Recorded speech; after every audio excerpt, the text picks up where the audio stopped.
उड़ीसा की रथ यात्रा देश ही नहीं पूरे विश्व में प्रसिद्ध है। पर ये यात्रा क्यों निकाली जाती है?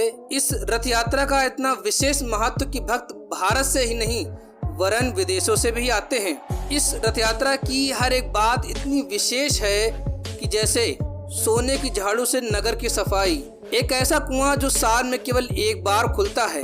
मान्यता है इस रथ यात्रा में शामिल होने भर से व्यक्ति अपने समस्त पापों से मुक्ति पा जाता है। नमस्कार, मेरा नाम है सचिन और आप देख रहे हैं धर्म मंथन। अगर आप सच्चे हिंदू और जगन्नाथ जी के सच्चे भक्त हैं और अपने हिंदू धर्म को विश्व में सबसे सर्वश्रेष्ठ मानते हैं तो कमेंट बॉक्स में जय जगन्नाथ जरूर लिखें और वीडियो को लाइक करके ज्यादा से ज्यादा लोगों में शेयर जरूर करें। पुरी की जगन्नाथ रथ यात्रा से जुड़ी कुछ जरूरी बातें हैं जो आपको पता होनी चाहिए।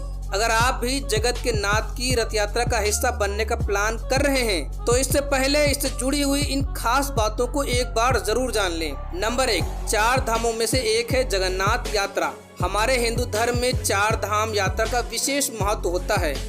इन्हीं में से एक है पुरी की जगन्नाथ धाम यात्रा। यह यात्रा भगवान श्री कृष्ण को समर्पित है। इस धाम से हर साल यात्रा निकाली जाती है जिसे जगन्नाथ रथ यात्रा के नाम से जाना जाता है। आपको बता दें कि इस साल की रथ यात्रा 1 जुलाई से शुरू हो रही है। ऐसा माना जाता है कि इसमें शामिल होने मात्र से सभी तीर्थों का पुण्य मिल जाता है। आषाढ़ माह के शुक्ल पक्ष की द्वितीय तिथि को आयोजित होने वाली इस यात्रा से जुड़ी खास बातें आपको जानना बहुत जरूरी है। इस यात्रा में भगवान श्री कृष्ण बहन सुभद्रा और भाई बलराम के साथ शामिल होते हैं। इस रथ यात्रा के लिए 3 पवित्र रथों को तैयार किया जाता है। इतना ही नहीं, इनके रंग भी अलग अलग होते हैं। आपको बता दें भगवान श्री कृष्ण के रथ का रंग हमेशा पीला या लाल होता है। उनके रथ को गरुड़ ध्वज कहा जाता है, तो वहीं बलराम जी के रथ का रंग लाल और हरा होता है जिसे ताल ध्वज कहते हैं। इन दोनों के अलावा बहन सुभद्रा जी के रथ का रंग काला या नीला रखा जाता है। नंबर 2, मौसी के घर जाते हैं भगवान जगन्नाथ जी। पुराने समय से ये मान्यता है कि भगवान जगन्नाथ यात्रा के जरिए अपनी मौसी के मंदिर जाते हैं। रथ यात्रा को गुंडीचा मंदिर तक ले जाया जाता है। कहते हैं तीनों देव और देवी यहाँ आकर आराम करते हैं।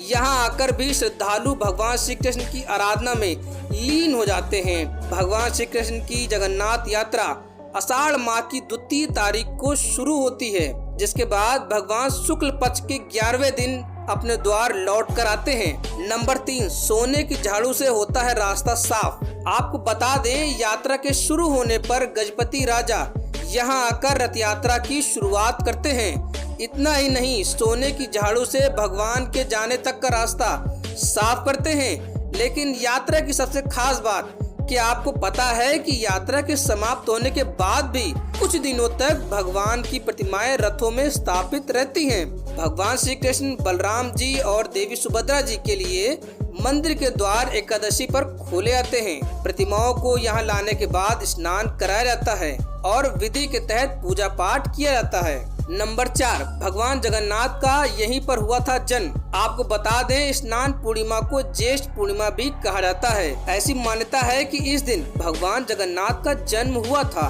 भगवान जगन्नाथ को भाई बलराम और बहन सुभद्रा के साथ रत्न सिंहासन से उतारकर पास में बने स्नान मंडप में ले जाया जाता है। यही वो स्थान है जहां स्नान कक्ष में ले जाने के बाद 15 दिनों के लिए भगवान को विशेष कक्ष में रखा जाता है। ये वो समय अवधि है जहां भगवान 15 दिनों तक सेवकों के अलावा किसी को दर्शन नहीं देते हैं।